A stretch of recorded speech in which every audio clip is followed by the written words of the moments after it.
안녕하세요, 워카 김한용입니다. 오늘 만나볼 차는 현대 코나 하이브리드 그리고 르노 XM3 하이브리드입니다. 사실 이런 자동차들 가성비 정말 엄청납니다. 생각해보면 요즘 하이브리드 정말 인기잖아요. 산타페 하이브리드, 소렌토 하이브리드 엄청난 인기를 누리고 있고 주문하면 1년씩 기다려야 된다고 하는데, 그런데 이 두 차들은 그 정도는 아닙니다. 사실 갖출 건 다 갖췄죠. 연비 훌륭하고 성능 훌륭하고, 그리고 여기 실용성, 인테리어, 실내 공간까지 아주 훌륭한 자동차라고 하는데요. 얼마나 훌륭한 자동차인지, 그리고 이 두 차 중에 더 훌륭한 차는 어떤 차인지, 이거 끝까지 함께 살펴보시죠. But you're out of chances.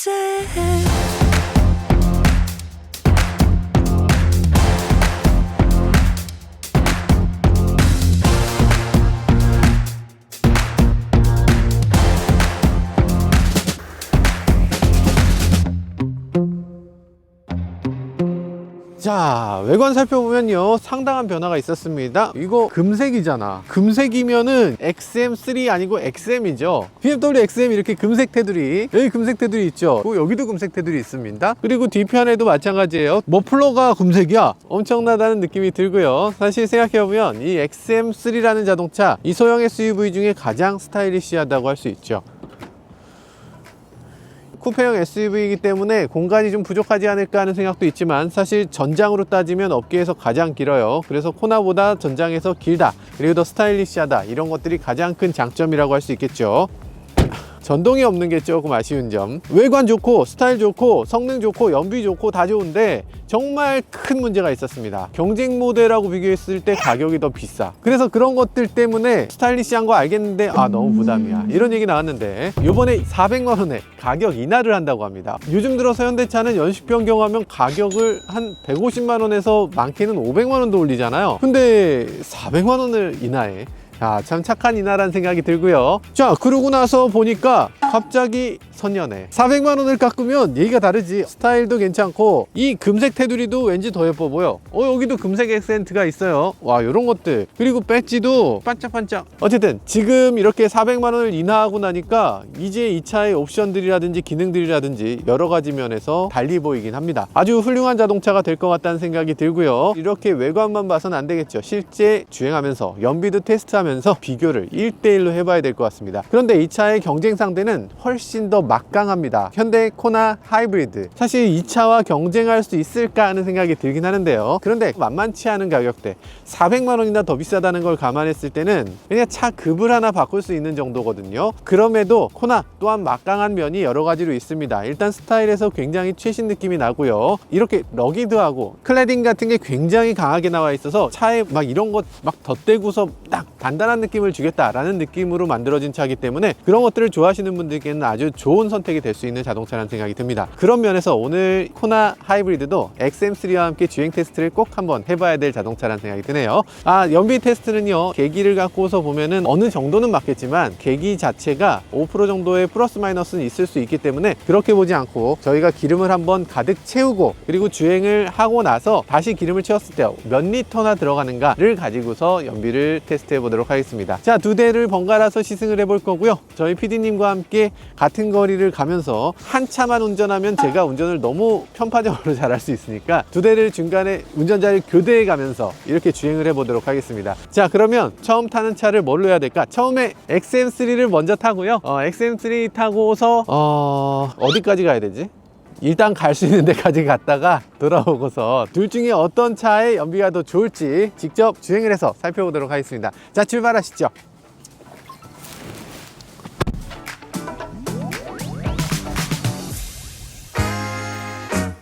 네, 지금 주행하고 있는 곳은 벨지언 로드예요. 그러니까 바닥이 울퉁불퉁한 길이죠. 울퉁불퉁한 길에서도 꽤 부드럽게 이렇게 주행되는 거, 이런 작은 소형 SUV라는 걸 감안했을 때는 꽤 좋은 그런 승차감을 보여주고 있죠. 지금 XM3 하이브리드 처음 타는 건 아니에요. 예전에 부산에서 한번 타봤습니다. 부산에서 탔을 때 그 느낌, 그때 굉장히 충격적이었거든요. 하이브리드잖아요. 하이브리드면 이 정도에서 당연히 깨어나야 되거든요.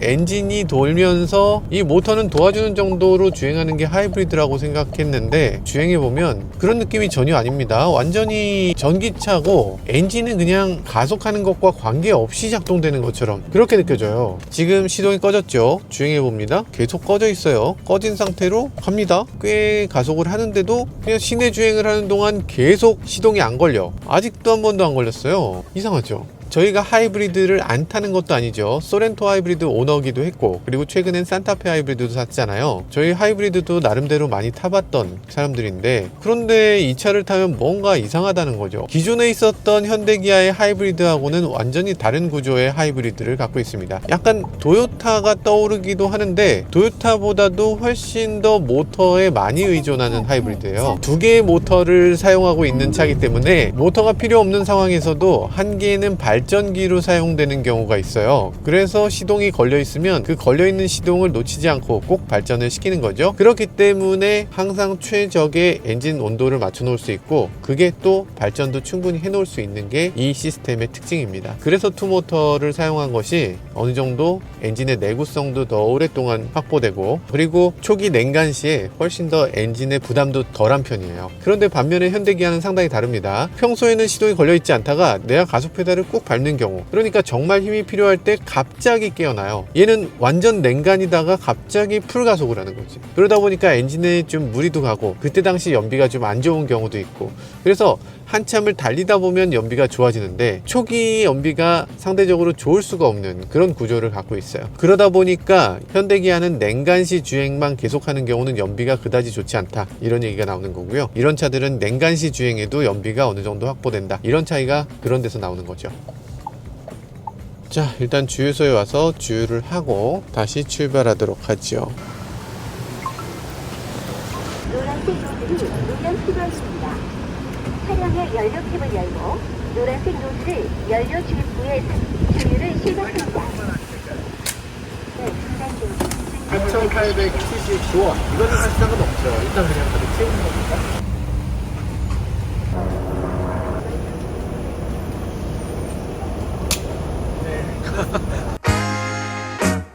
자, 그러면 출발해 보도록 하겠습니다. 자, 주행 연비는 일단 리셋을 한번 시키도록 하겠습니다.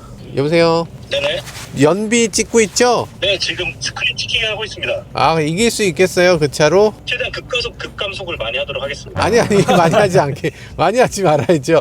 천천히 연비 최대한으로 뽑아보세요. 네, 알겠습니다. 누적 정보 같은 거 리셋을 하세요. 했습니다. 네네. 일단은 연비 대결 간단히 해보는데, 이게 누가 이길까? 실측정이 더 중요하냐, 환경부가 더 중요하냐? 저는 아직도 그럼에도 환경부가 더 중요하다고 생각합니다만, 어쨌든 실측정도 한번 해볼 필요가 있죠. 르노 같은 경우는 우리나라 이런 테스트에 그렇게까지 최적화되어 있지 않을 거기 때문에 아무래도 최적화되어 있는 현대기아가 조금 더 유리하게 받을 수 있지 않을까 하는 생각에서 어쨌든 이 두 차를 한번 실제 주행을 하면서 테스트를 해보도록 하겠습니다. 저런 매너도 있나? 여기가 횡단보도기 때문에 여기를 일부러 비워준 건데 그 사이를 들어왔다고? 이것도 이걸 또 들어와? 우린 뭐 바보야? 노인분이신데 진짜 뭐라고 할 수도 없고 참. 횡단을 하시네. 와, 저걸 저렇게 간다고? 참 죄송스럽지만 상품권을 보내드려야 되겠다. 일단은 스펙상으로는 코나 하이브리드가 더 유리합니다. 도심에서도 조금, 이 고속에서도 조금 더 유리한 걸로 돼 있어요. 일단 공인 연비상으로는 그런데 스펙상으로는 조금 달라요. 그러니까 XM3 하이브리드 같은 경우는 엔진이 겨우 86마력입니다. 86마력 엔진이 요즘 있어? 아주 약한 엔진을 달고 있고요. 그래서 지금 엔진 출력이 86마력, 그리고 모터 하나가 36kW짜리, 15kW짜리 이렇게 두 개가 달려 있다고 해요. 그래서 이 시스템 전체를 합산하게 되면 144마력을 낼 수 있다고 합니다. 그러니까 모터 출력이 엔진 출력과 거의 비슷한 거예요. 전기 모터의 힘도 어마어마하다. 근데 반면에 코나 같은 경우는 엔진이 105마력이나 됩니다. 그런데 합산 출력은 141마력으로 오히려 적어요. 그러니까 코나는 전기 모터의 힘이 이 XM3보다 훨씬 작기 때문에 더 효율적인 엔진을 만들어내는 거, 이쪽에 더 초점을 맞춘 하이브리드 모터는 그냥 도와주는 역할을 하는 정도로 만들어져 있고, 실제로 구동의 대부분은 엔진이 하도록 만들었다는 거죠. 그러니까 XM3 하이브리드와 코나 하이브리드는 약간 추구하는 방향이 다르다 라고 할 수 있어요. 자, 이 연비를 지금 한번 보면요, 엔진 지금 깨 있죠? 엔진이 돌고 있는데 리터당 주행 거리는 15.6. 엔진이 지금 열심히 달리고 있네요. 그러니까 지금 엔진이 사용되면은 이게 훅 떨어지고, 엔진이 꺼지면 그때부터 훅 올라가고, 이게 계속 됩니다. 18까지 가겠는데. 아이, 18 정도는 당연히 가야죠. 연비 이 정도는 뭐 아무것도 아니죠. 말씀드리는 순간 연비는 20km/L를 넘었습니다.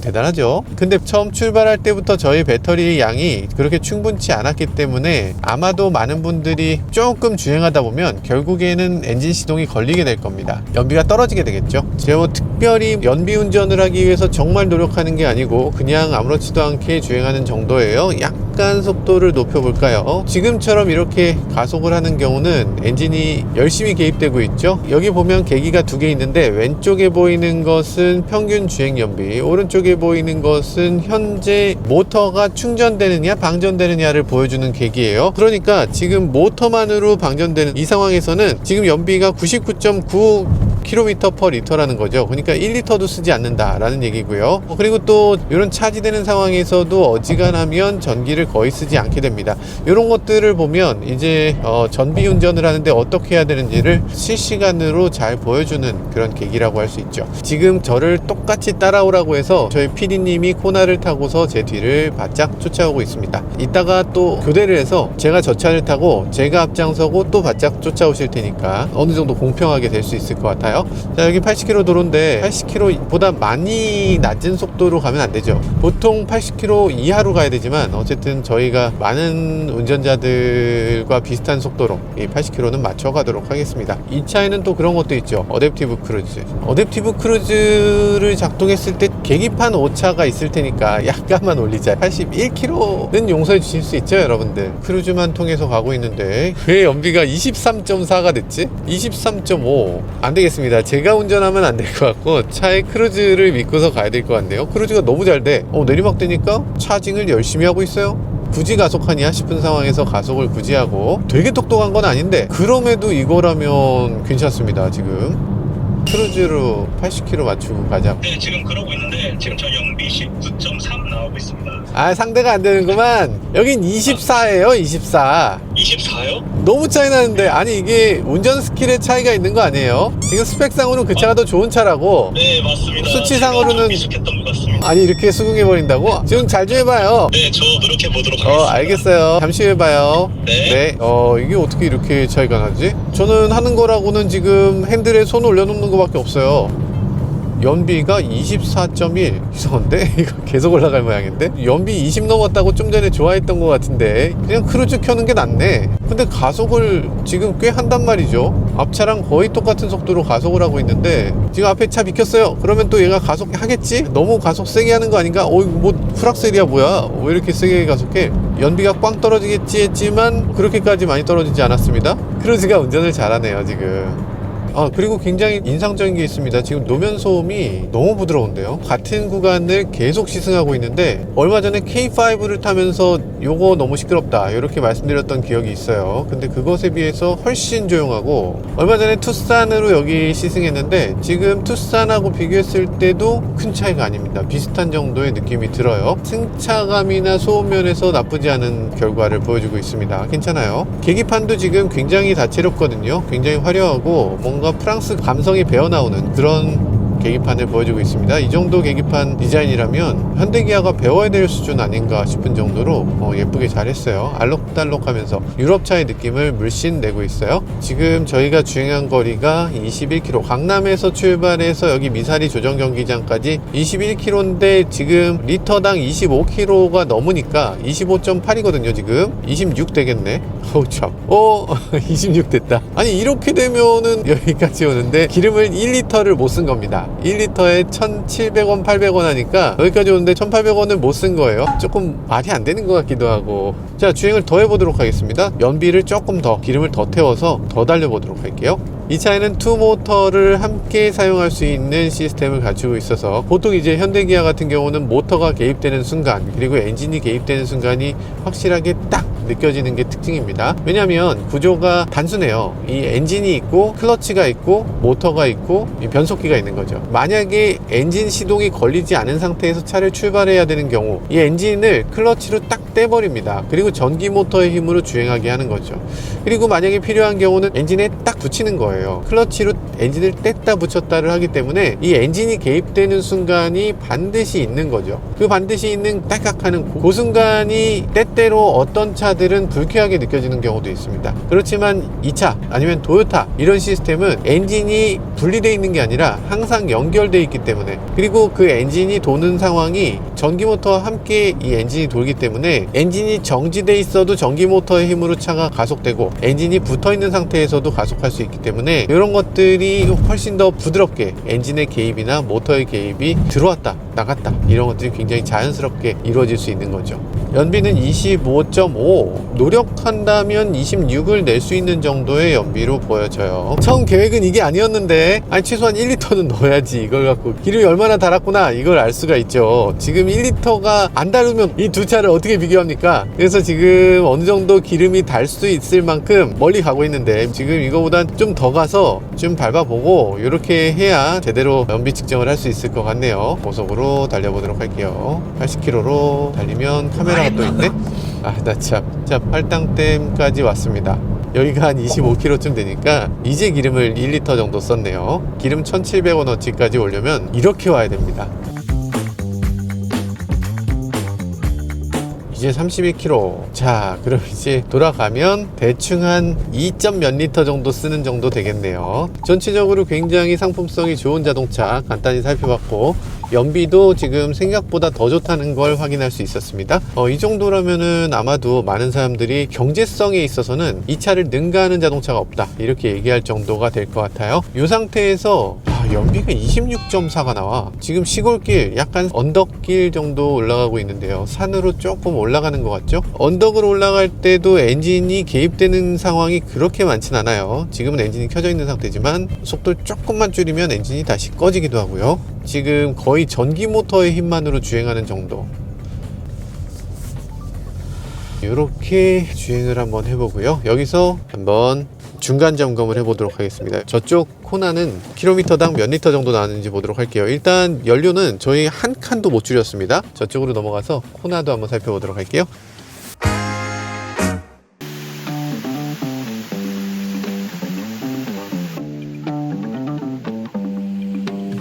자, 놀랍습니다. 일단은 이 두 차 하이브리드의 최강, 개소리 나지 않게 하라. 아무튼 지금 여기까지 왔는데 정말 놀라운 결과를 봤습니다. 이쪽에 있는 르노 XM3 정말 막강한 자동차잖아요. 26.5라는 수치를 봤어요. 야, 하이브리드의 최강이다. 정말 최강답다는 생각이 절로 들고요. 이쪽에 있는 자동차, 이 차는 몇이나 나왔을까? PD님 와보세요. 몇이나 나왔어요? 몇이나? 22.3 나왔습니다. 22.3. 야, 쉽지 않은데 제가 직접 운행했을 땐 또 몇이나 나오는지 이것도 굉장히 궁금하거든요. 그리고 저희가 계기를 통해서 보는 거잖아요. 계기는 자동차 회사마다 조금씩 다를 수 있습니다. 그러니까 주유소에서 풀투풀로 이걸 기름을 가득 넣었을 때 어느 정도 나오는지, 이 두 차 중에 어떤 차가 연료를 더 많이 썼는지 이걸 살펴보도록 하겠습니다. 자, 얼른 함께 출발하시죠. 오호, 느낌이 사뭇 다르네. 르노는 아기자기한 느낌이라면 이 차는 좀 깔끔한 느낌이 드는 그런 인테리어입니다. 사뭇 방향이 다르고요. 확실히 좀 더 현대적이긴 하네요. 아무래도 나온 시점의 차이가 있으니까 이 차는 조금 더 신차의 느낌이 강하게 드는 걸 볼 수 있네요. 그런데 요즘 들어서 이런 깔끔한 스타일의 자동차 좋아하시는 분들과 너무 깔끔해서 난 싫어 이러시는 분들이 같이 계신 것 같더라고요. 저는 전체적으로 굉장히 깔끔하고 시원하고 좋습니다. 근데 이런 플라스틱 마감을 요즘 들어서 약간 거부감이랄까 그런 걸 느끼시는 분들이 꽤 계신 것 같아요. 특히 전기차 아이오닉5가 처음 나왔을 때 조금 그게 좀 거슬린다고 생각했던 분들이 계셨던 것 같습니다. 그런데 그게 업계 표준처럼 거의 모든 업계가 다 그렇게 하고 있으니까 그냥 그러려니 하면 될 것 같아요. 그리고 조금 더 단단한 느낌이 드네요. 노면을 조금 더 전달해주는 느낌으로 만들어져 있습니다. 타이어는 저쪽은 금호 타이어를 사용하고 있고요. 이쪽은 넥센 엔프리즈라고 하는 타이어를 쓰고 있는데요. 금호 크루즈엔에 비해서 이쪽 엔프리즈라는 타이어는 친환경 타이어로 되어 있습니다. 그러니까 구름 저항이 상대적으로 적은 타이어라고 할 수 있죠. 구름 저항이 적다는 것은 그만큼 연비가 더 잘 나올 수 있다. 그런 차이가 있습니다.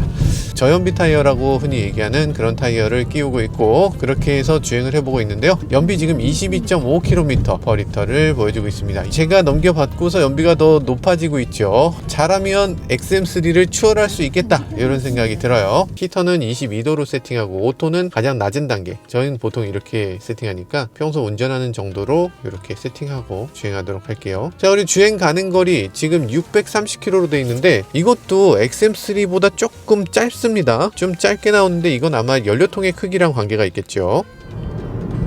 자, 지금 막히는 구간을 통과했고요. 막히는 동안에 연비가 많이 떨어졌습니다. 지금 21.7km/L네요. 아까 22였는데 제가 타고 오히려 연비가 나빠졌는데, 제가 약간 불공평하게 주행할 수 있으니까 어댑티브 크루즈를 통해서 가보도록 하겠습니다. 이렇게 해서 연비가 나쁘더라도 이거는 내 잘못이 아니야. 잘못돼도 현대 탓. 그렇기 때문에 어댑티브 크루즈로 가도록 하겠습니다. 주행거리 좀 벌려볼게요. 전비 잘 나오게.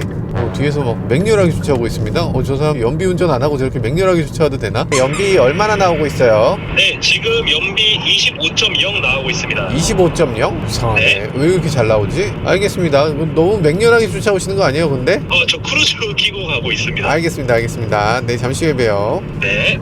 25가 나오다니 뭐가 좀 잘못된 게 아닌가. 계기를 믿을 수가 없습니다. 이 정도로 차이 날 수는 없는데. 아니, 연비가 이렇게 나오면 지금 토요타 프리우스보다 오히려 좋은 거거든요. 국산차 중에 가장 연비 좋은 차가 아반떼 하이브리드입니다. 근데 아반떼 하이브리드보다 연비가 더 좋아요.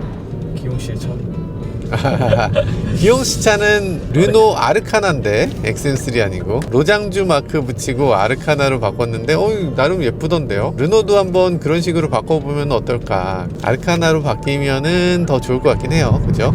자, 어댑티브 크루즈 작동 다시 시키고요. 90km로 세팅했습니다. 지금 주행시간 어느덧 1시간이 넘어가고 있어요. 거리는 44km 넘고 있고요. 자, 어댑티브 크루즈를 켠 상태로 지금 따라가고 있는데요. 너무 바짝 붙이고 계신데, 차간 거리를 1단계로 가시는 빠꾸 없는 저희 PD님. 자, 이 차도 가속을 합니다. 22.2km/L. 진짜 이 두 차 XM3, 코나 둘 다 연비 머신이라고 할 수 있습니다. 대단한데요.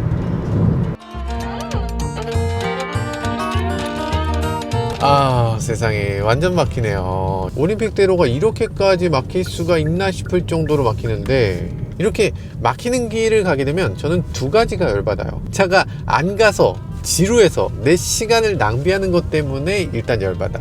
두 번째 열받는 거, 내 기름을 다 태워버려서. 그냥 쭉 가면 그럼 이 차 연비 잘 나온단 말이죠.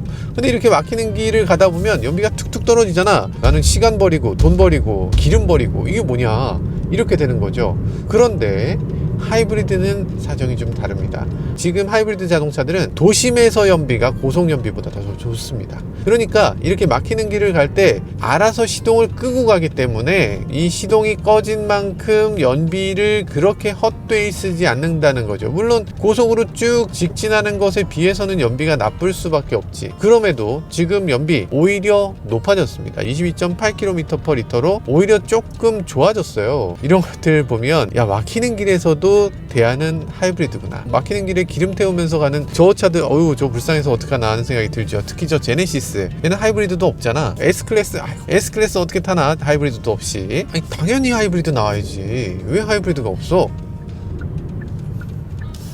오늘 코스 굉장히 절묘한데요. 막히는 길, 뚫린 길, 유턴 뭐 이런 것들 아주 적절하게 배합돼 있어요. 아마 여러분들이 주행해도 여기서 크게 벗어나지 않을 겁니다.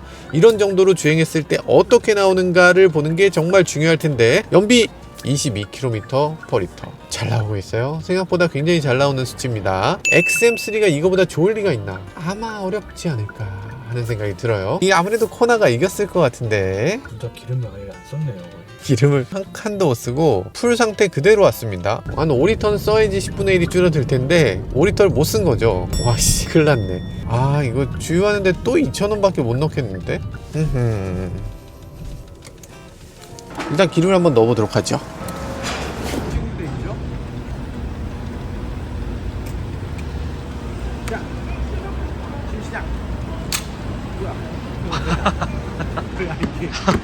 너무 순식간인데요? 3,355원 들어갔습니다.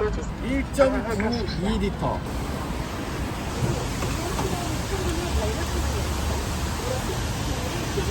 이렇게 많이 들어가. 오, 과연? 주유금액 3,118원. 주유량 1.7리터. 뭐야, 이거 너무 적게 들어가서 그냥 말이 안 된다 수준입니다. 일단 여기서 촬영이 안 되니까 빨리 이동하도록 하겠습니다. 네, 이렇게 현대 코나 하이브리드 그리고 르노 XM3 하이브리드를 비교 시승해 봤는데요. 이 둘 중에 어떤 차가 월등히 뛰어나다 이렇게 얘기할 것까지는 아니었지만 이 둘 다 막강한 자동차라는 생각, 가성비에서도 정말 뛰어나고 경제성도 정말 우수한 자동차라는 생각을 다시 한번 해보게 됐는데요. 그럼에도 이 중에서 더 우수한 차는 있겠죠. 자, 비교해 보니까 이 두 차 연비 얼마나 나왔을까? 여러분들 보셨으니까 아시겠죠? 코나 하이브리드 연비 계기판으로는 22.4km/L가 나왔습니다. XM3 하이브리드 연비 25.6km/L가 나왔네요. 이야, 계기판상으로는 XM3의 승리입니다. 그런데 사실 계기판이라는 걸 어떻게 믿어요? 계기판의 숫자 그거 막 올라가게 하면 되잖아. 옛날에 토요타가 실제 연비에 비해서 계기판 연비가 지나치게 잘 나왔어요.